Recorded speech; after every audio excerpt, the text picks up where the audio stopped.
when you're standing from afar, it's easy to say so many things. You're not walking in my shoes, So I just smile at your ignorance or whatever it may be.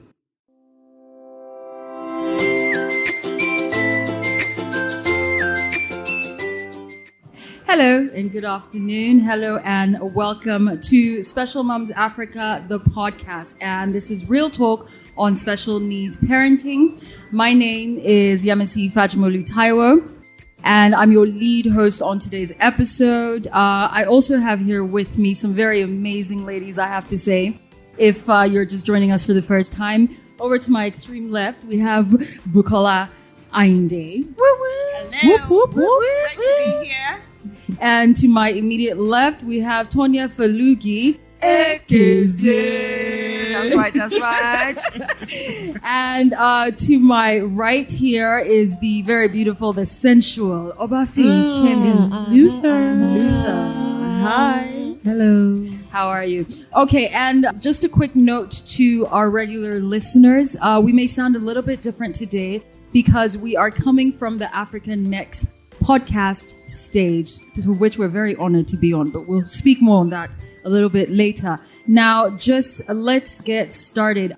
So I think the social media is really it's about democratization, right?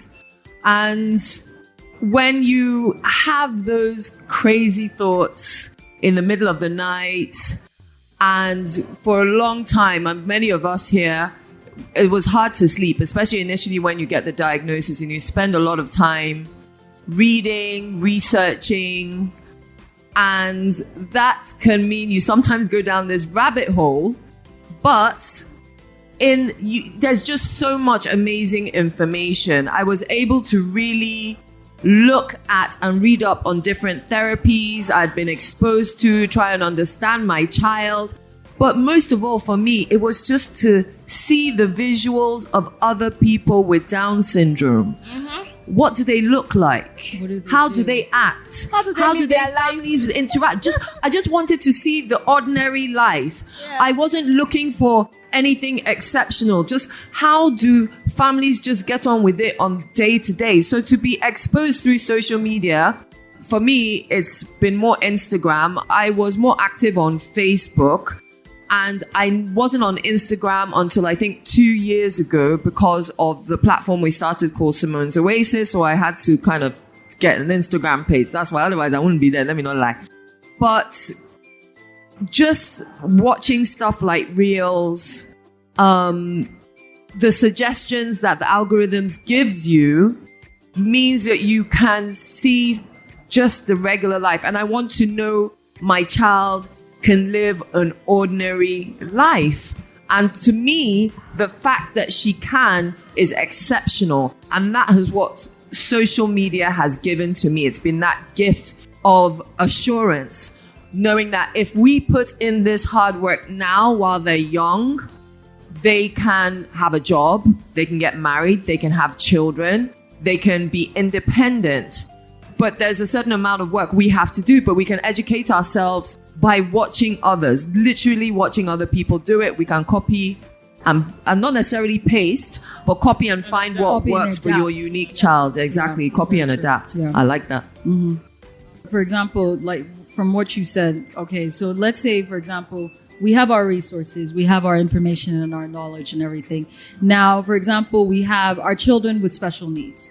And then the social media is giving us a platform where we can see all these other children and all these other families and how they're interacting and how they're progressing. I believe we can also find vocations for our children and things that they can do. Hand on heart, I'm trying to turn my son into a model. Because the other day, Victoria's Secret had its first model with Down syndrome, right? Yes. And that's possible.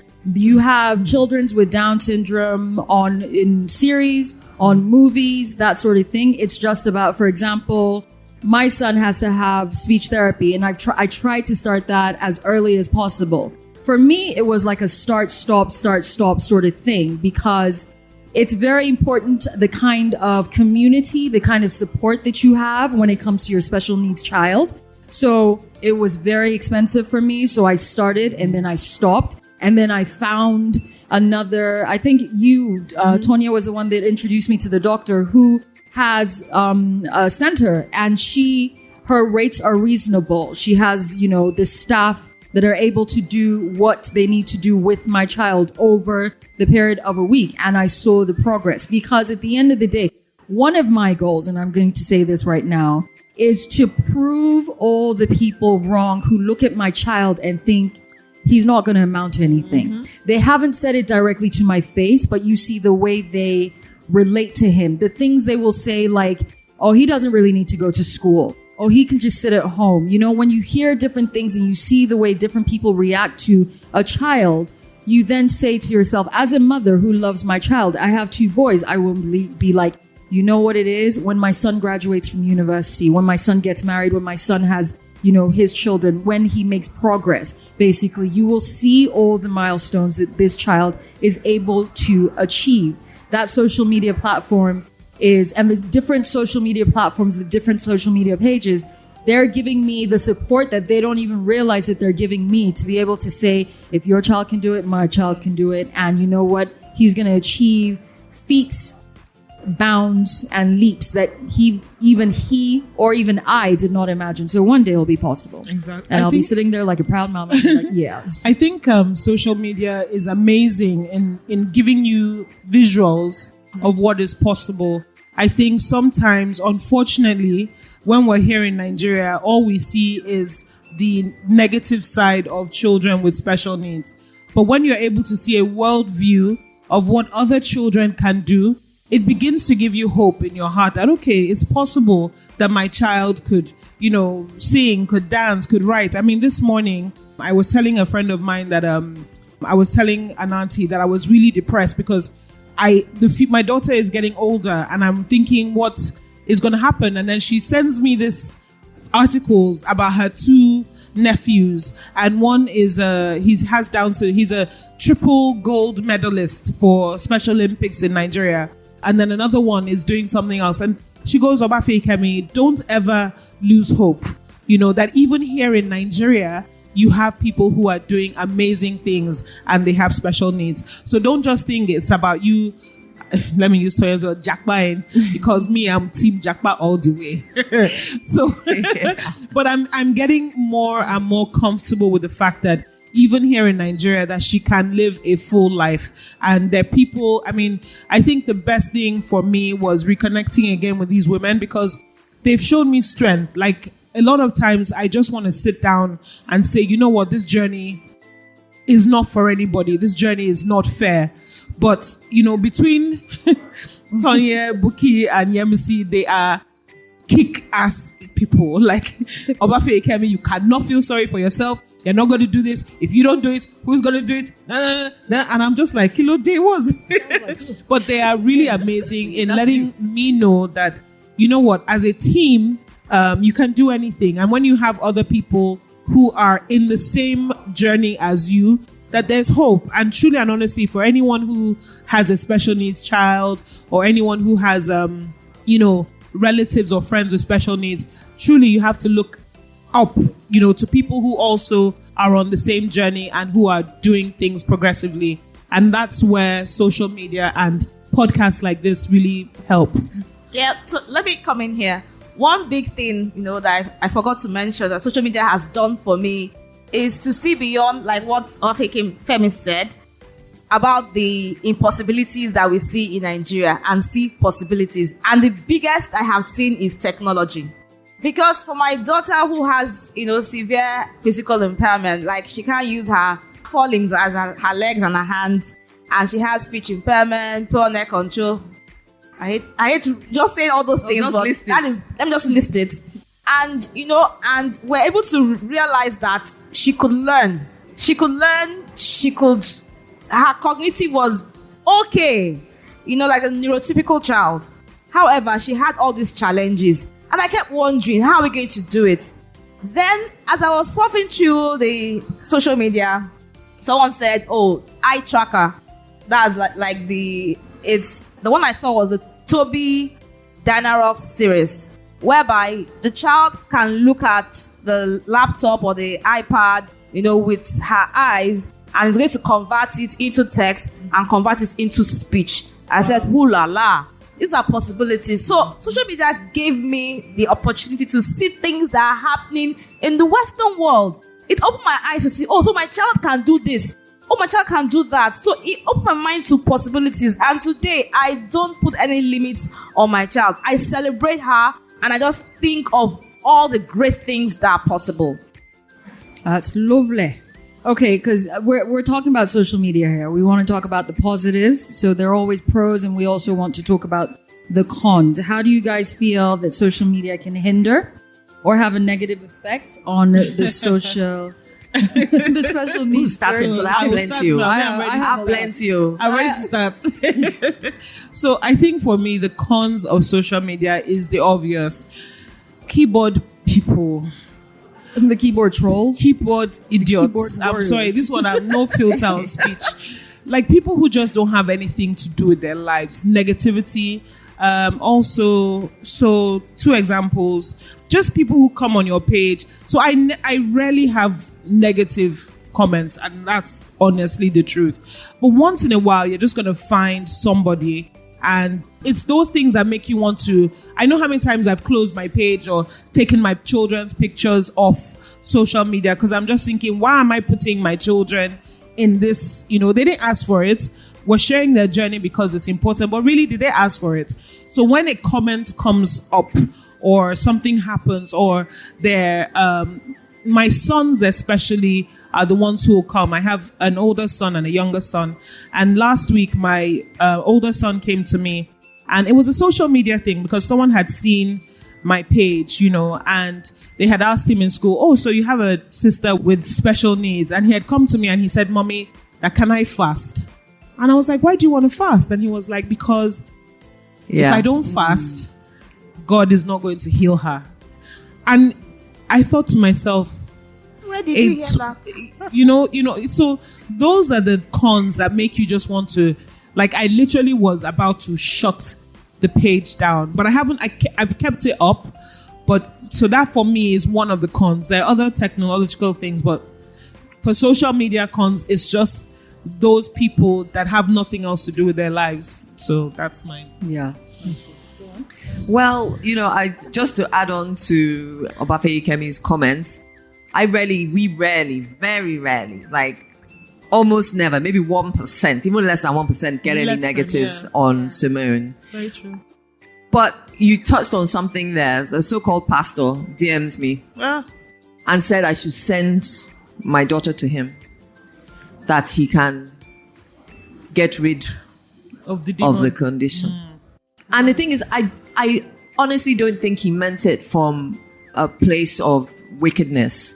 He truly believed that, and so be it. But my reply was, why would I give back my blessing? Excellent. And that's how I left it. And I never responded to him again after that. Yes, you think about times, yes, if God could just take this Down syndrome away, her life would be easier. But I believe there's a reason. Now, my issues with social media, the negatives, huge positives, but also I'm all about the hashtag representation matters in content for kids, in content for disabilities. But a majority of what is seen, because those who are mostly talking about the disabilities are people who are Caucasian, which means the conversation is often skewed to caucasity. I don't know if that's a real word, but it sounds good to me. And so what that naturally means is that often the blackness of special needs is left out of the conversation. And so it also means that, for example, if you're abroad, you are less likely to be diagnosed. Your condition is less likely to be taken seriously. Your treatment is going to be inferior. And so that's why it's very important that we share our stories and we speak up, because we need people to understand that special needs is not an issue of color, race, socioeconomic class. It happens to everybody from all walks of life. And so we need more Africans, Nigerians, Black people around the world to share their own journey in this. Because, to be honest, we need to change the algorithm. That's very true. That's very, very true. Bukola, do you have anything to say on that? Well, a lot. What I'll just say Not too much. Okay, so yes, do people pressurize, in sympathy or because they understand? Yes. So when I want to go really deep on like narrating my daughter's experience or diagnosis, I'll put like a note. Please, my Christian brothers and sisters, please don't come to my DM. Please say whatever you want to say in the comment section. I'm fine with it. So because I get people in my DMs every day. I'm not minding what every day that send me, their pastors' contacts, their programs, and I'm fine with it. But if it's too much, I block you for my own mental health, of course. So, of course, and people will say, oh, you don't have enough faith, you don't believe. Yes. People say all sorts of things. What did you do when you were pregnant? Where did you go? And I laugh. What tree did you touch? When you're standing from afar, it's easy to say so many things. You're not walking in my shoes, So I just smile at your ignorance or whatever it may be. So let's leave that at that, because there will always be, till kingdom come, there are always people in like that. What about people that think that it's contagious? Oh yeah. Yeah, it's part of the stigma in Africa. It's not just in Nigeria, in Africa. Even Western world, you still have that. So you can't, so another aspect, that I see is the pressure. So for instance, I celebrate my daughter who she's very intelligent.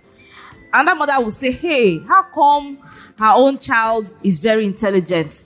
And they'll start putting pressure on their own children, not knowing that, yes, my daughter may be intelligent, but she has her plenty challenges. Yeah. The fact that I decide to focus on only and write only the positive doesn't mean that there are not some behind the scenes. And like I posted, I think yesterday, I said, I posted her picture. I said, do you like this picture? I said, before we could get this picture, we selected from over 20 pictures that we did not post. So you don't really know the true picture until you come closer. It's selective, right? So oftentimes we see some cases on social media and we feel pressurized. If only my child was like this. If only my child had these skills. You don't know the other things. And, like someone has said here today, I think it's today, we're all on different paths. Our journeys are different. Our paths are different. The things we will go through, our own narration is different. Each child is unique. Each child is different. So I think there's a pressure on, even amongst the special needs community, there's pressure. Oh, your child is able to do this. My child is not able to do that. Then I also see a lot of, permit me, style begging. People put their children in such in such manners that I get irritated. It's just that I'm saying you shouldn't put your child in the best position way, but you can't place your child for your child to look so horrible that you're going through a lot, just so that people can give you money. Yeah. So I see that, and to me, it just helps to buttress the narration that people just see children with special needs as liability. As a charity case. Exactly. And that really gets to me, because when even the government thinks of disability or anything, they think of people that are coming to collect money from our pockets. Nothing to give back, just liability. So some parents, help to create that narration of special needs parents, or especially they are beggars. They need something, charity case. So those are the things that I see, amongst others, are the cons of social media. Yeah.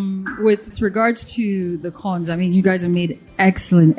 We still have more examples. For me, one of the key negativities about social media, we see other families and how they're thriving or not thriving. We see how families are progressing and the different challenges that they may face. Another thing that we need to be aware of is the harm that is done to special needs individuals and children. Okay, just recently, I think earlier on this week, the week before, there have been stories that have been popping up, not here, but I dread to imagine what's going on in this country that we don't know about. 2 different, completely unconnected children with Down syndrome were found starved to death in rooms that they had been locked up in, where the walls are covered in feces. And they're being locked away and they're being kept away from the public.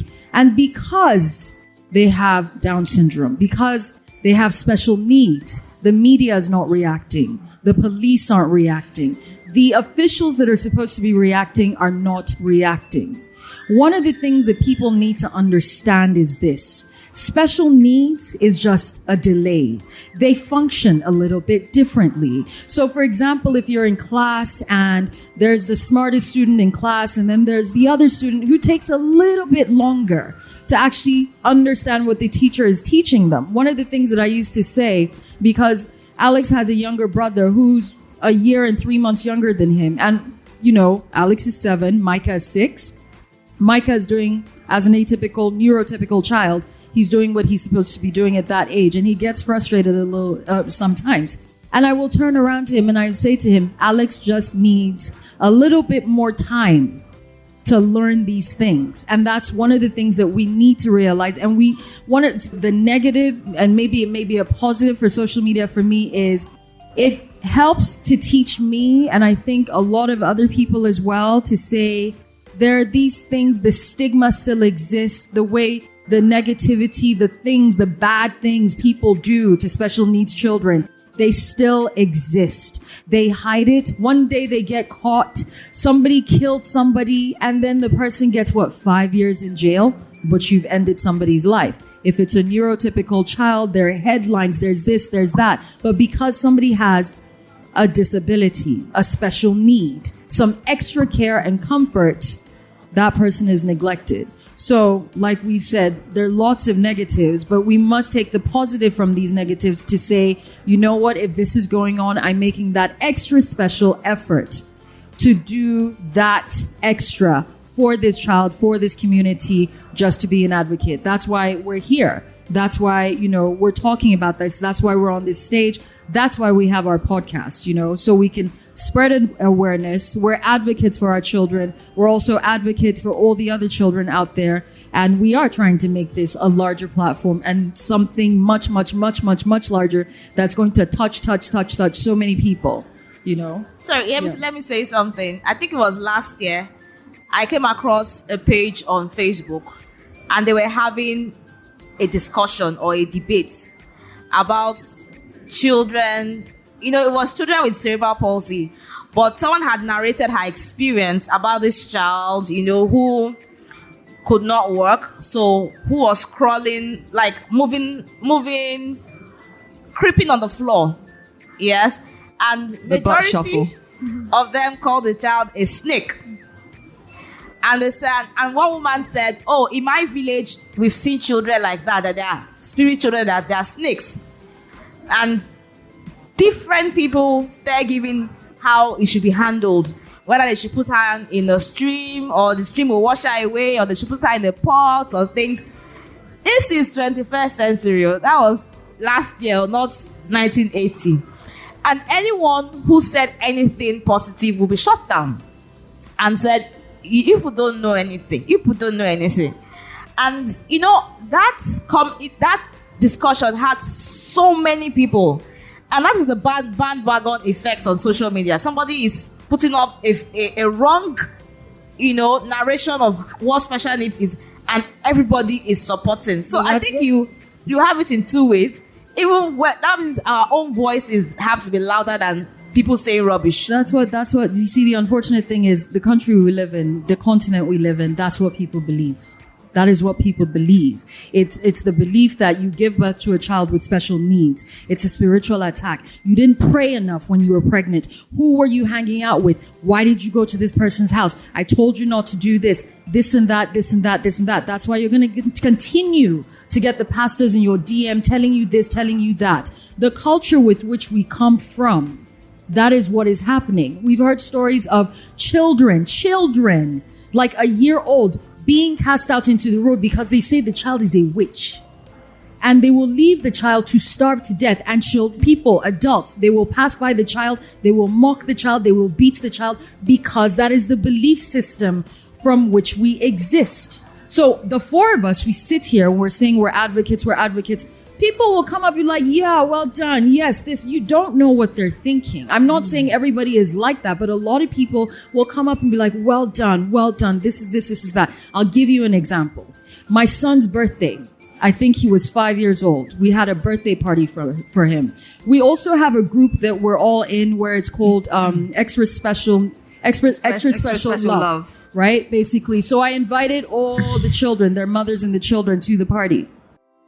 I had family members come with their kids. Now, usually when there's a family birthday party, you know how it's a family member. It's an in-law, it's a cousin, it's something. Everybody will stay from the beginning to the very end, where the kids are even having their showers in the evening in each other's houses before they go to sleep, and you put them in the car before the parents go off.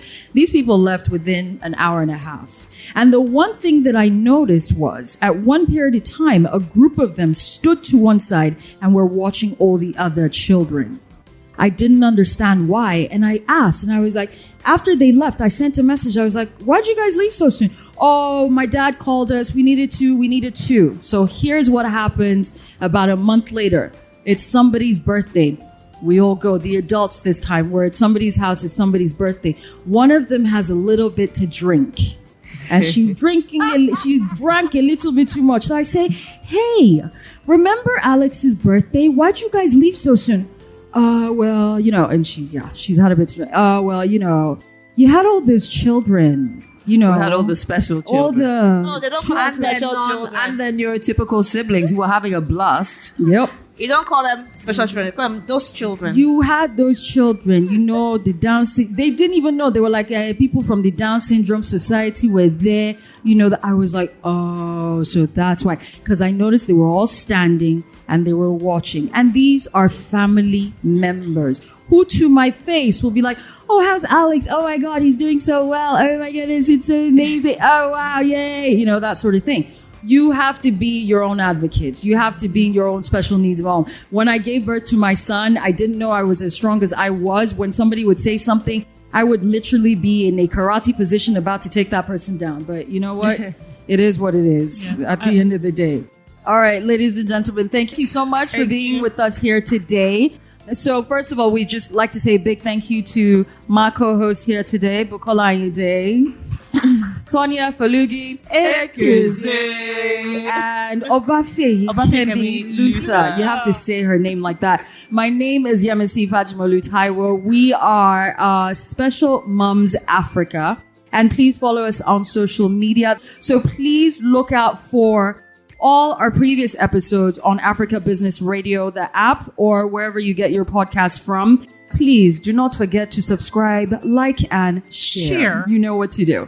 Okay? And thank you very, very, very much for listening to us. And again, listen to your episodes, cry, share, and hug one another. And please be kind to each other. Thank you so much to Africa Next for having us.